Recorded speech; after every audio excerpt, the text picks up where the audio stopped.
മത്തായി 20:12 മുതൽ 24 വരെ.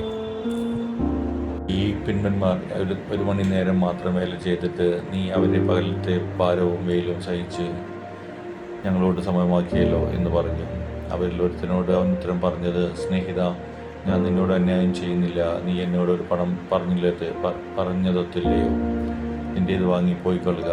നിനക്ക് തൻ്റേതുപോലെ ഈ പിപ്പനും കൊടുക്കാൻ എനിക്ക് മനസ്സും എനിക്കുള്ളവനെ കൊണ്ട് മനസ്സുപോലെ ചെയ്യുവാൻ എനിക്ക് ന്യായവുമില്ലയോ? ഞാൻ നല്ലവനാകെ കൊണ്ട് നിന്റെ കണ്ണ് കണിക്കുന്നുവോ? ഇങ്ങനെ പിന്മന്മാർ മുമ്പന്മാരും മുൻപന്മാർ പിന്മന്മാരും ആകും. യേശു യെരൂശലേമിലേക്ക് യാത്ര ചെയ്യുമ്പോൾ 12 ശിഷ്യന്മാരെ വേറിട്ട് കൂട്ടിക്കൊണ്ട് വഴിയിൽ വെച്ച് അവനോട് പറഞ്ഞത്, നാം യെരൂശലേമിലേക്ക് പോകുന്നില്ലയോ? അവിടെ മനുഷ്യപുത്രൻ മഹാപുരുഷന്മാർക്കും ശാസ്ത്രിമാർക്കും ഏൽപ്പിക്കപ്പെടും.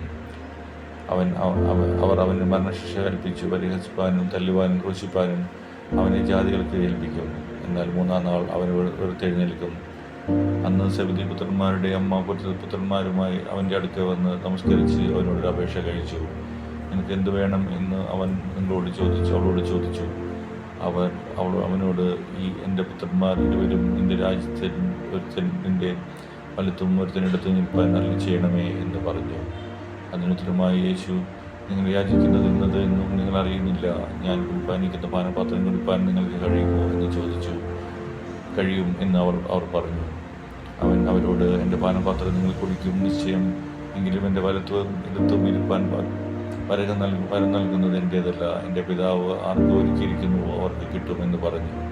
ശേഷം 10 പേർ അത് കേട്ടിട്ട് ആ 2 സഹോദരന്മാരോട് നീരസപ്പെട്ടു.